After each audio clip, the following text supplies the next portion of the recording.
This is Arab Talk on KPOO 89.5 FM in San Francisco. This is Arab Talk with Jess and Jamal. I'm Jess Nam.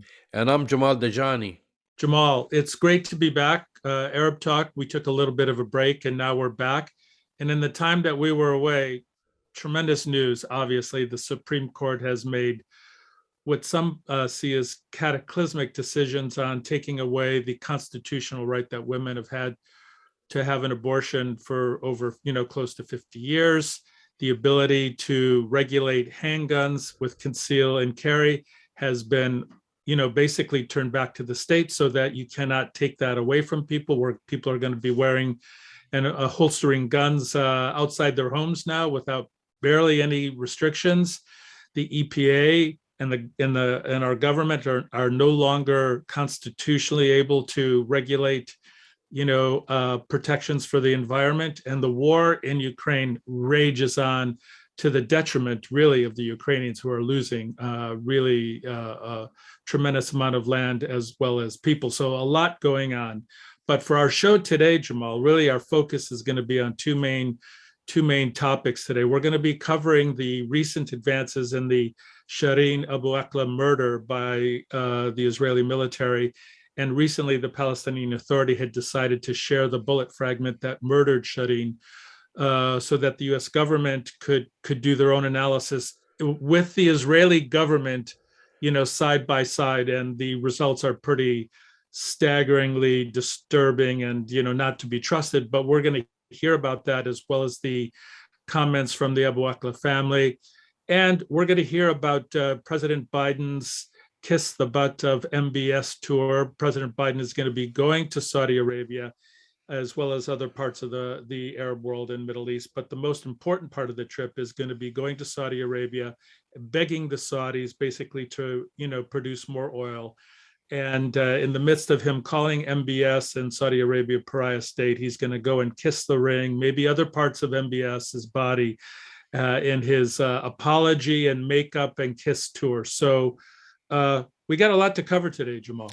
That's right, Jess. A lot to cover. And we're going to start with a very, really disappointing and depressing story, which is, of course, the findings of the State Department's and the State Department's official announcement about the findings of the murder of Shireen Abu Akleh. And I'm reading here just U.S. officials, this is from the official statement and what they released, and paraphrasing, have concluded that gunfire from Israeli positions likely, they throw that word, you see, to create doubt, likely killed Al Jazeera journalist Shireen Abu Akleh, but that there was no reason to believe her shooting was intentional. That's what the State Department issued today on Monday, July 4th. The finding in a statement, again, from the State Department spokesman, Ned Price, came after what the U.S. said were inconclusive tests under U.S. oversight of the bullet recovered from Abu Akleh's body. It said independent third-party examiners have conducted an extremely detailed forensic analysis. Ballistic experts determined the bullet was badly damaged. Of course, it was badly damaged. Well, it shot her in the head. Yeah, no kidding. Which prevented a clear conclusion as to who fired the shot, Price said in the statement. Just... It's bogus, Jamal. It's such BS. Listen, and I tell you why. And I tell you why. I mean, they're keeping both answers, or both answers to the same question, viable by using the word likely. Right. So they're not denying, they're not saying outright, because we've reported on this show that many and several news agencies, as well as human rights organizations, as well as colleagues that accompanied Shireen Abu Akleh, that the bullet came from the Israeli side, and then there were no skirmishes around, basically debunking what Israel tried to plant initially, that there were skirmishes with Palestinians in the vicinity. So all of that, the State Department couldn't refute. They couldn't refute this. I mean, and they know it deep inside. And I tell you why we're coming with this conclusion, because creating this whole thing, and we'll go later on to the statement by the Shireen Abu Akleh, the response to this. Yes, this was a U.S. made bullet. Yes, it was. And this was a U.S. made weapon that was used to fire that bullet. That's right. And then there is a law. There is a law. It's, I think, 1974 U.S. Export Act, which Right. says basically that weapons that are exported by the United States to countries, and those countries who use them in violation to human rights or illegally, are subject basically to scrutiny by Congress, and basically you'll stop exporting weapons to these countries. Just think, let's just think again. A U.S. bullet fired from a U.S. made weapon by an Israeli soldier, Killing a U.S. citizen. killing a U.S. citizen. Yes. Not any other citizen, but killing a U.S. citizen. So if the United States, which they should have done the right thing, concluded that an Israeli soldier murdered an American citizen, then we should immediately enact that act and stop Absolutely. exporting weapons to Israel and hold Absolutely. Israel accountable. So they are going through this whole wordsmithing and gymnastics to avoid laying the blame straight out, which we know Israel has killed journalists before, Israel has killed medics before, Israel has killed children before, Israel has killed women before, Israel has destroyed homes. I mean, this is not like an accident. And so they're trying to make it look like it's a mistake, it's an accident, and then it's regrettable, using all these fancy words instead of saying that Israel has used American weapons to murder an American citizen. End of story. That's exactly right, Jamal. And I think the Palestinian Authority made a mistake. I don't think they should have shared the bullet. I think that was a mistake. And I want to go back to something you said, which is really, important. And, we have to make sure that our viewers and listeners get this. The report was not based on the reality that there were no skirmishes and no weapons and no fire and no gunfire coming anywhere near close from the Palestinian side. The only gunfire that was operative at that time was from the Israeli military. The bullet that murdered Shireen Abu Akleh was an American-made bullet from an Israeli military personnel with a U.S. weapon, full stop. But what this report is focusing on, Jamal, they focused on the forensics of a bullet that was badly damaged, obviously, rather than the totality of the evidence, rather than the totality of all the information, rather than all the information that was available, showing that the only people who opened fire at that time, that she was brutally murdered, and she was shot in the head, Jamal. I'm sorry to kind of keep bringing that up, but she was executed by an Israeli soldier. She was executed with a U.S. weapon and U.S. ammunition. And they are going to obscure that, focusing instead the totality of their conclusions on the forensic evidence of one bullet. It's bogus. It's inappropriate. And I say this, I understand why the Palestinian Authority did this, Jamal, because they had pressure to do this, but I think it was a real big mistake. Well, just initially, we did not learn until later.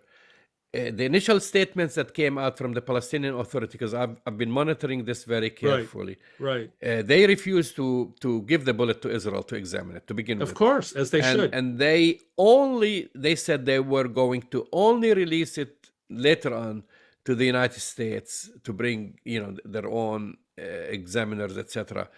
They never mentioned anything that this was going to be shared with Israel. Like, think about it. Because if you look at it here, the United States allowed the Israelis to examine. They sat in the same room here.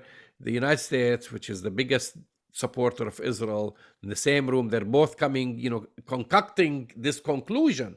And I'm saying they're concocting this conclusion because here we go back again to the initial report.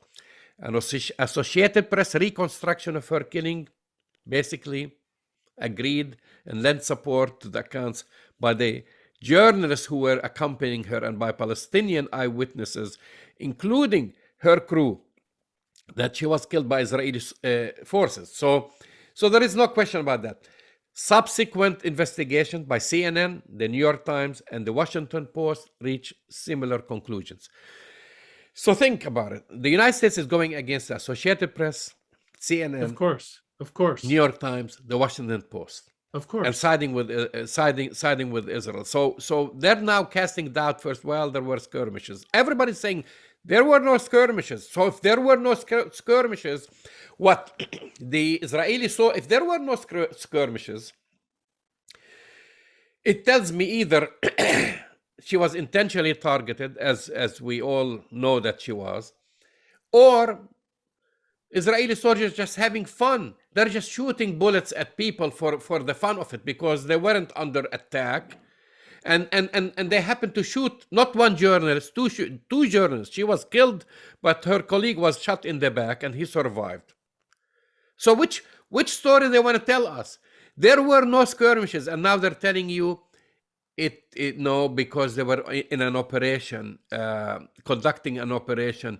I mean, who do they think we are? I mean, they think all the journalists are stupid. People are stupid. People are going to buy the story and just bury their heads in the sand.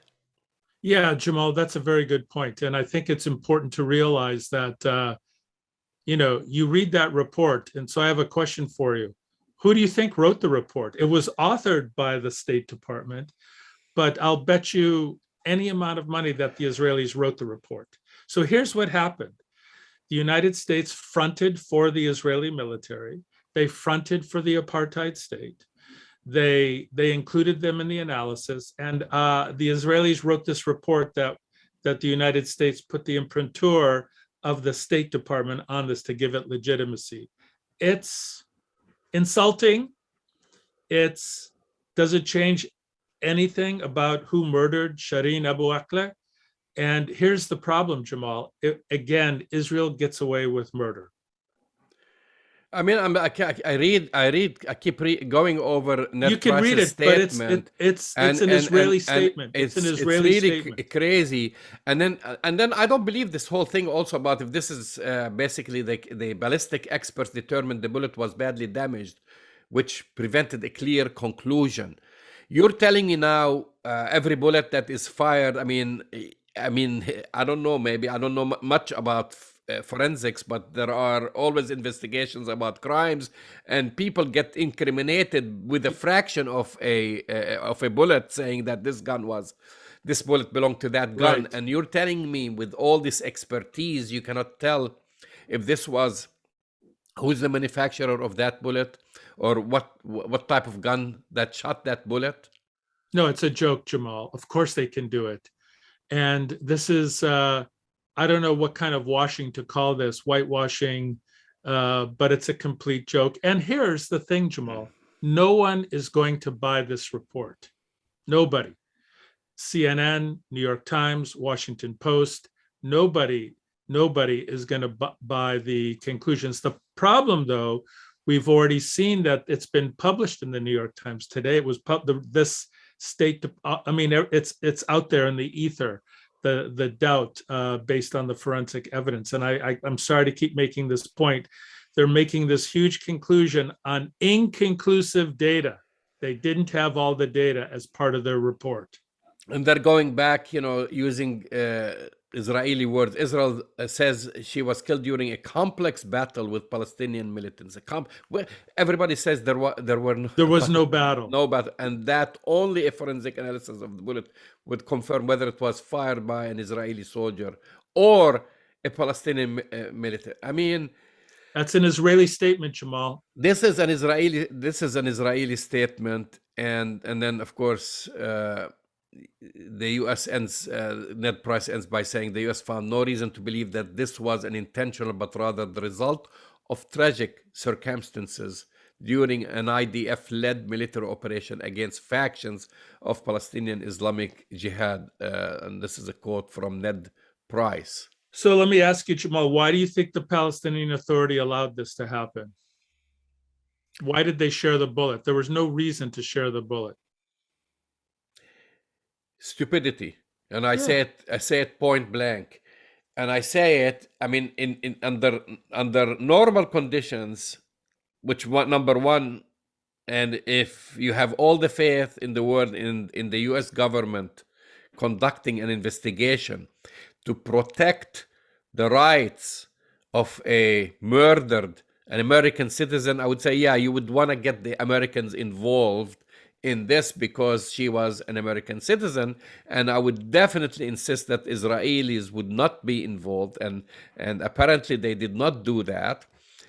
And at the same time, why not involve other forensic experts aside, basically a third party, another country, etc., to examine it? Why not the EU? Why not the EU? And determine before you say anything that, because they're saying the bullet basically is useless. So Jamal, it's like saying it's like involving the rapist or the murderer in their own investigation of the evidence, right? And going again, I just wanted to correct something I mentioned. This is because I said 1974. It's actually 1976, which is if the bullet is an American made and Israel used it to kill a journalist, which we know they did, it's a violation of the Arms Export Control Act of 1976. Initially I said 1974. Okay. Well, we're not going to let this story rest, Jamal. We can't let this story rest. This was a journalist. It was an American citizen murdered by the Israelis yet again. They get away with the pass. And yet again, Jamal, we've heard this story. The Palestinian Authority makes these horrific, self-inflicted diplomatic decisions on itself. It was a terrible decision to let this go forward the way it did. They could have involved anybody. They could have involved the EU. They could have involved African nations. They could have involved Arab nations. They could have involved anybody who has forensic expertise, yet they let the murderer determine the veracity and the integrity of the evidence against the murderer. It's a complete joke. So the Abu Akleh family issued a statement also today, which I'd like just to read part of it. And it goes as this. With respect to today's announcement by the State Department on July 4th, no less, they put no less, right, that a test of the spent round that killed Shireen Abu Akleh, an American citizen, was inconclusive as to the origin of the gun that fired it, we are incredulous. There were numerous eyewitnesses to the killing, and we have now had the benefit of reports from multiple local and international media outlets, human rights organizations, and the United Nations that an Israeli soldier fired the fatal shot, as there were no other armed elements in the area of Jenin where Shireen was murdered. The focus on the bullet has always been misplaced and was an attempt by the Israeli side to spin the narrative in its favor, as if this were some kind of police whodunit that could be solved by CSI-style forensic test. The notion that the American investigators, whose identity is not disclosed in the statement, believe the bullet, end quote, likely came from Israeli position is called comfort.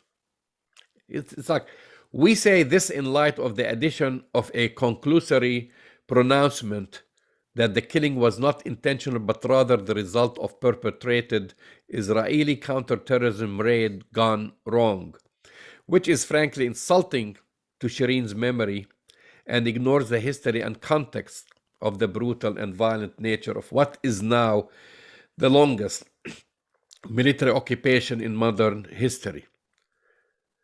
It's a brilliant statement. And It speaks for itself, Jamal. It's I a should brilliant finish the statement. statement as a respect to the family. It's a long statement, but it's another paragraph because we cannot let this go. And the statement continues, Jess. The truth is that the Israeli military killed Shireen according to policies that view all Palestinians, civilians, press or otherwise, as legitimate targets. And we were expecting that an American investigation would focus on finding the responsible parties and holding them accountable, not parsing over barely relevant details and then assuming good faith on behalf of a recalcitrant and hostile occupying power. In other words, all available evidence suggests that a U.S. citizen was the subject of an extrajudicial killing by a foreign government that receives billions of dollars in American aid each year to perpetuate a prolonged and entrenched military occupation of millions of Palestinians. We were hoping that, for example, the FBI or other relevant authorities would open a murder investigation, much like they do in ordinary cases when American citizens are killed abroad. Exactly. Further, the United States should take action to clarify the extent to which American funds were involved in Shireen's killing. And that's exactly what I was talking about, that, right? Right. To say that an investigation with its total lack of transparency, undefined goals, and support for Israel's overall position is a disappointment would be an understatement. We will continue to advocate for justice for Shireen and to hold the Israeli military and government accountable no matter the attempts to obfuscate the reality of what happened on May 11. We continue to call on the American government to conduct an open, transparent, and thorough investigation of all the facts by independent agencies free from any political consideration or influence. And this is a statement, a powerful statement issued by Shireen Abu Akleh's family. No, it's a beautiful, brilliant, and amazing statement. And I know you're going to post it online. In addition, out of respect to Shireen's memory, you read the whole thing, which was very important. And it basically calls out the hypocrisy and the blindness with which this so-called investigation went forward. I mean, all journalists should feel insulted by the State Department statement. All journalists, all murdered journalists anywhere in the world, let alone American citizens like Shireen, should feel insulted by what the U.S. government has done to perpetrate this lie about how she was murdered. It's beyond disrespect. It's beyond disrespect, and it's also a major double standard. I mean, going back to, I don't want to cite many incidences because every life is important, but we know other cases where an American journalist was killed, or actually an American citizen was killed, and the United States took action against the perpetrator. And here they are helping Israel to sweep it under the rug and go on as if business as usual, and as if she was in the wrong place at the wrong time and got shot. Not the fact that this is her job to be there, right? And the fact that she was targeted.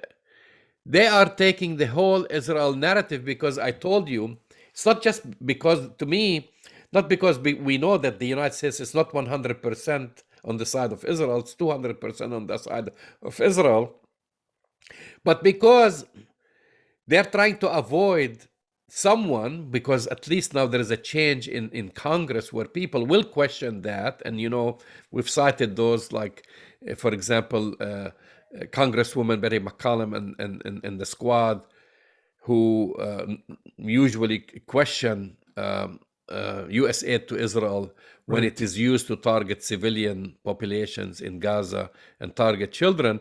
But that falls under the same premise, Jess, where, we have to question the U.S. aid the billions of dollars that the U.S. taxpayers pay for to go and murder an American citizen, basically. Well, Jamal, this is kind of an interesting segue to our next segment, right? Because even though Jamal Khashoggi was not an American citizen, he had American residency rights, also murdered by a rogue government. And the United States is now participating in an attempt to whitewash or cover up that particular murder with the impending trip that's coming up. So, you know, I don't think anybody should believe this statement. I'm hoping that the New York Times and the Washington Post have follow-up editorials calling into question this statement, which is clearly written by the Israelis in collaboration with the Israelis. It's a joke, and I know we on this show, Jamal, Arab Talk, we will not let this rest. No, we will not, and this is, I think, it's the right for every American citizen to question. Really, now, I mean, we know who are the murderers. We know the country that did it, which is an apartheid state that has been declared an apartheid state by the United Nations, by Human Rights Watch, by its own, human rights organization, B'Tselem, and yet we are doing business with them. We are giving them billions of dollars, and now we're covering up their crimes. I mean, this is what's going on. That's right, Jamal. And this is something we're not going to stop talking about it. And I think every American citizen should question that, and especially Palestinian Americans and Arab Americans in this country, is basically the lives of a Palestinian American equal to other Americans in this country or not? Obviously, it's not considered equal, Jamal. We know that Palestinian Americans, as American citizens, are not treated equally under the law when it comes to brutal Israeli apartheid. And we've been talking about this forever. American citizens who want to travel internationally, and want to go back to Palestine are not treated equally as Americans. I mean, we've been speaking about this for years and years and years, Jamal. The difference now is that the international community has finally come to terms with the Israeli government as an apartheid state and calling attention to this not just double standard, but probably triple and quadruple standard that the Israelis do get away with murder when it comes to murdering American citizens who are Palestinian. So we will not let this rest. And just before we move, we're not going to move away from this topic, but at least for this segment, this comes at a time now when Israel and its surrogates in Congress and AIPAC and so forth are working very hard to give Israel the privilege, or Israeli citizens, of the U.S. visa waiver program. In other words, right, that Israelis can come to this country without a visa, basically, right, just like the EU member states, where a condition that was put forth by the State Department, it goes back to many administrations before, and this has been put on hold because American citizens of Arab heritage or Muslim heritage or Palestinian, wherever, when traveling into Ben Gurion Airport, as you and I know very well, get stopped, questioned, searched, harassed, and many of them are not admitted to the country. So Israel wants its cake and eat it too, right? And, they want to be able to come to this country without being questioned, that Israeli citizens just can obtain a visa online and just show up, while American citizens can get questioned and interrogated, and basically Israel create its own tier, basically, to define who is a legitimate American or who's an American that can be allowed in and cannot be allowed in. So that's actually something that people can put also and write to the State Department asking not to admit Israel to the U.S. visa waiver program. Yeah, well, I'm not going to hold my breath, but we'll see if Congress does anything along the lines, Jamal, like that.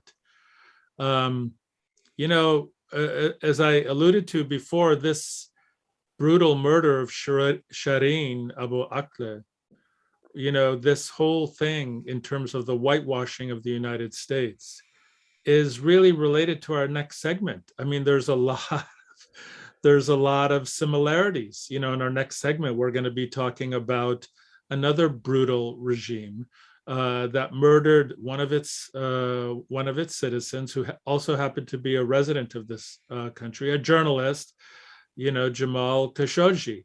And seems like President Biden is on a kiss the ring of brutal dictator tour, as he's going to go and kind of be apologetic and kind of bend over backwards for MBS and the Crown Prince. That's right, Jess. And before we start on this, you're listening to Arab Talk on KPOO San Francisco 89.5 FM. This is a good segue. And again, this is, we talk about double standards. I mean, I don't know where to begin, where do we begin? When we talk about double standards, when we lecture the world about human rights and that the United States is the best in human rights, and then we go and allow Israel to murder American citizens, and then we criticize Saudi Arabia for the murder of its own citizen, as you said. But then, oil talks and whatever walks. I don't want to say the word, but it's not even money talks and BS walk, but it's oil in this time. Oil talks, as you know, you and I are victims of this, and all the Americans now.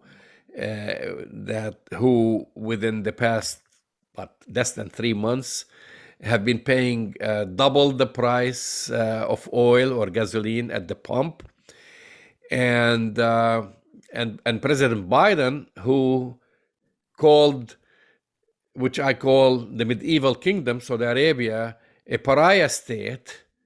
When he was campaigning, and later also, and that he was going to hold them responsible, now is going to go and shake the hands of its leadership and beg because the United States wants lower prices from OPEC, and they want them to pump more oil.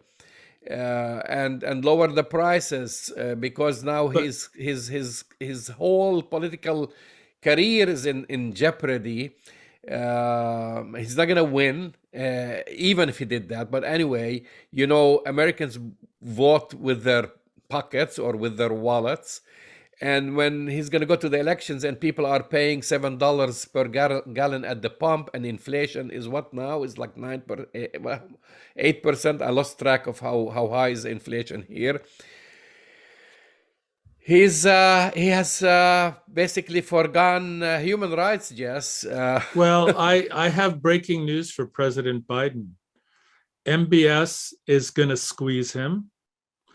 MBS is not going to change the production output of Saudi Arabia or OPEC, because one of the consequences of a high oil price is that Saudi Arabia and other OPEC countries, as well as Russia, who is not part of OPEC, their economic benefit from the rest of the world suffering has gone up tremendously. In fact, the Saudi sovereign fund and the Saudi, basically national bank account has gone up by billions, and hundreds and hundreds and hundreds of billions of dollars. When oil was below $40 a barrel, Jamal, just to remind our listeners, Saudi Arabia was having some economic difficulties. They were cutting back on projects.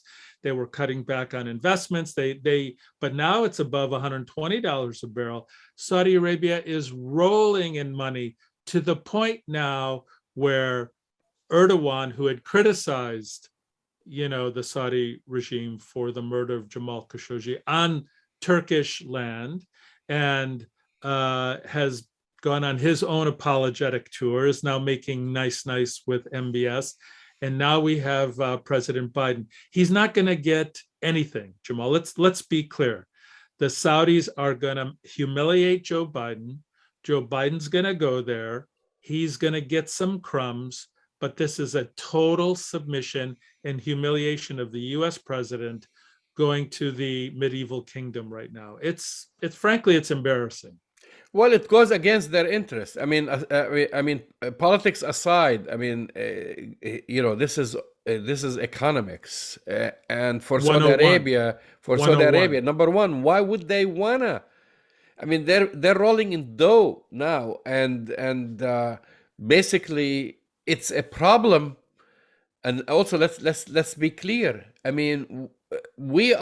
United States is part of this problem. This whole thing with Ukraine, we've decided to take a side, to side 100% with Ukraine, and basically throw all the years of developing a relationship with Russia, with the former Soviet Union, Right. end that Cold War and the whole thing. And now, the United States basically took the lead in imposing all these sanctions on Russian oil.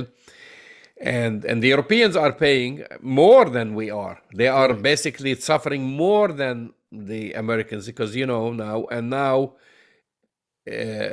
where are they going to? What sources of gas and oil do they have?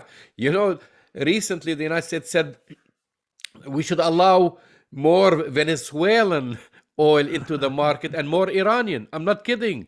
I'm not kidding. These are two countries who also we brought to their knees with sanctions. Right. We brought to basically Venezuela. Basically, the United States helped destroy Venezuela. Right. That's right. That's right. And but here's the other. And now we're saying we should allow them bring more oil into the market. And they will. And they will. And here's another irony. Putting all these sanctions on Russian oil and on Russia, Jamal, guess what? Zero impact in a negative way, because China and India are sucking up all the excess Russian oil right now at this very high rate. And ironically, and you don't see this so much in the mainstream media here, but the ruble has gone up in value, actually. It has been going up every day. And the economic integrity of Russia has been relatively stable in the face of these economic sanctions, because the price of oil has gone up, and they continue and will continue to sell oil on the black market, as well as to China, as well as to India, Jamal.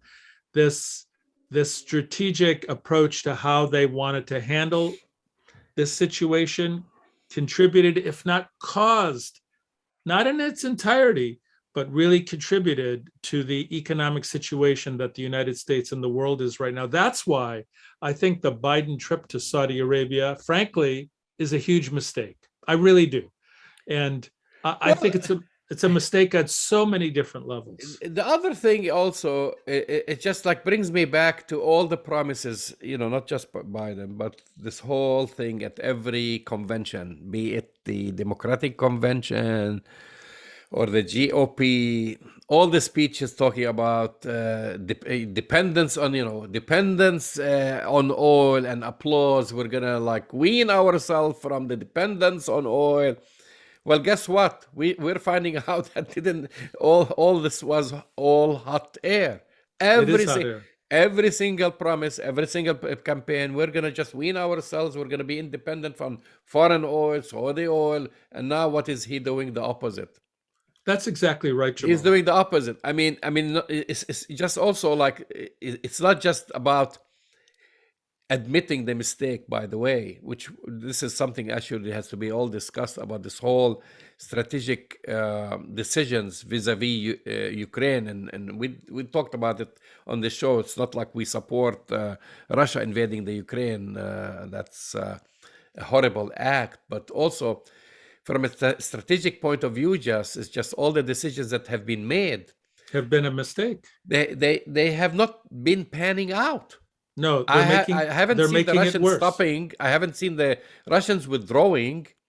Well, just to the contrary, Jamal, just today, it was announced that the Russians have completed their total control of the eastern side of Ukraine and have, you know, had a major victory and have contiguity of land that they now controlled on the eastern border of Ukraine.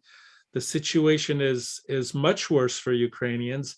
And here's the problem: we're going to put in billions of dollars of more weapons. We're going to weaponize the situation even more. Thousands, if not tens of thousands of Ukrainians have lost their lives, are displaced. The country is, and its infrastructure are essentially destroyed. And this strategic political decision that the Biden administration got the EU to be involved with NATO, because we've said it a million times, we're not sanctioning or supporting anything that Russia did. It's brutal. But the strategy of how to confront this has completely backfired, completely and unequivocally backfired. They blew it. And now, what do you think is going to happen with Joe Biden going to Saudi Arabia? I mean, Biden's idea is that this is going to be a photo op to show that he's doing something about oil prices. I have breaking news for Joe Biden. It's going to make things worse. Oil prices are going to continue to be high. They probably will go up even more. The situation in Ukraine is going to get much worse.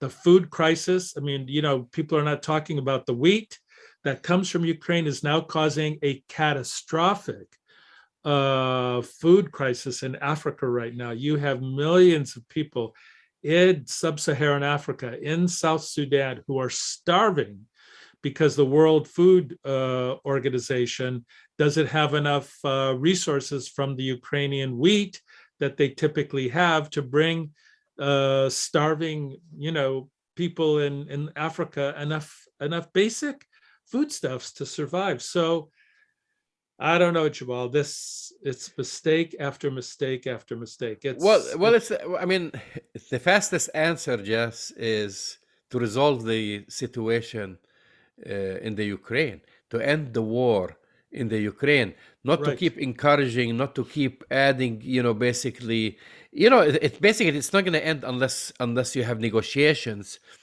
going on. It's not gonna end with military means, because it has failed at every step. All the weapons that we gave now to the Ukraine and the Europeans that have given to the Ukraine, they can barely hold the fort standing, No, and Jamal, they're losing. and the Russians have been expanding in territory. And who's paying the biggest price? The Ukrainians themselves. Absolutely, Jamal. All all the refugees now in Europe, all the death and destruction of the country, the infrastructure that has been destroyed. It's kind of like as if I feel like people are encouraging this war to continue so they can watch the Ukrainians fight to the last drop of blood, when nobody is basically fighting on their behalf. Well, we've said this, Jamal, and it's a very painful thing to say, but I do believe now I'm hearing this from Ukrainians now for the first time. We, a long time ago, said that the United States and NATO and the EU were throwing the Ukrainians and Ukraine under the bus. That's exactly what they're doing. That's exactly what's happening, because Ukrainians are paying for this with their own lives, their own destruction of their country. And with the American policy supported by the EU and NATO, the only people that are paying the price are the Ukrainians. And whatever you're seeing about the heroic Ukrainian resistance, and they are doing a heroic job. The sad reality, in addition to their heroism, Jamal, is that Ukrainians are getting slaughtered. And that's not going to stop. The price of oil will continue to go up. The Russians are continuing to pump oil. They're continuing to sell oil on the open market. And OPEC, breaking news, Jamal, it's not going to do anything substantial to change the price of oil. And despite these realities, you have Joe Biden going to kiss the ring of MBS. Well, I tell you something about the Ukraine. I used to scoff over reports just when people used to say this is going to drag us into a third world war. Now I'm not. I'm serious about this. I mean, now you look at it, this is something that can basically Absolutely escalate beyond the borders of the Ukraine? Well, I think that's a good point, Jamal, because Finland and Sweden are going to get admitted to NATO. That's going to make the Russians even more anxious. Ukraine is on the fast track to get admitted to NATO at some point. If Ukraine is part of NATO officially, then Rule 5 kicks in, which means that if a NATO country is involved, that NATO has to go and support and defend a NATO country militarily. That could easily have catastrophic implications for the entire world. And I think you're right. That's a half step away from another world war, full stop. Before we end this topic, and we're coming to close, I want to also comment. I mean, of course, we've talked enough about why Biden shouldn't go to Saudi Arabia. But also the editorials in this country, of course, he had a lot of criticism. However, many of the editorials and cartoons, basically just that I've been reading, all over from Politico onwards, the New York Times. I'm not saying these specific publications, but several editorials are racist in the way they've been conveying the imagery used. Just to give you an example, for example, showing Biden prostrating before a fat robed Arab, or Biden's hand, or those of professional golfers being grasped by an Arab hand dripping with blood. Yep. Pay attention to these. If you look at them very carefully, they are very racist in nature. If you did the same thing, let's say with another country like Israel, all these publications will be accused of anti-Semitism. Rightfully so. And rightfully so. But in this case, it's okay to be the racist. way they're depicting right. the Saudis, and then again, you and I criticize the government of Saudi Arabia. We don't criticize the people of Saudi Arabia, but this is the way they convey it. It's really an attack against Arabs in the Gulf. It's a great point, Jamal. It's just like a side kind of observation. It's not the side. And I think it's spot on. And I've mentioned actually because they're putting the golf thing because there is a big golfing tournament that's supposed to happen in Saudi Arabia. Also, like when countries supposed to boycott abuse Saudi Arabia. Not Saudi Arabia, just human rights abusers in general. And this is part of the sport washing that Saudi Arabia is engaged in, is hosting these tournaments and attracting big names and championship. They're following actually the footsteps of Israel, Jess. Well, I was just going to say that, Jamal. The Saudis and the UAE and the Gulf countries are taking a page out of the Israeli sport, pink, blue, green, whatever washing you want to call it, because you have golf, you have the World Cup, which is going to be in Qatar. And now, and you have Formula One racing, which, who the main sponsor of Formula One racing is? Two main sponsors, Aramco and Emirates. So go figure, Jamal. You've been listening to Arab Talk on KPOO San Francisco 89.5 FM. Go to our website, arabtalkradio.com, to download the latest episodes, and we'll talk to you next week. We'll see you next week.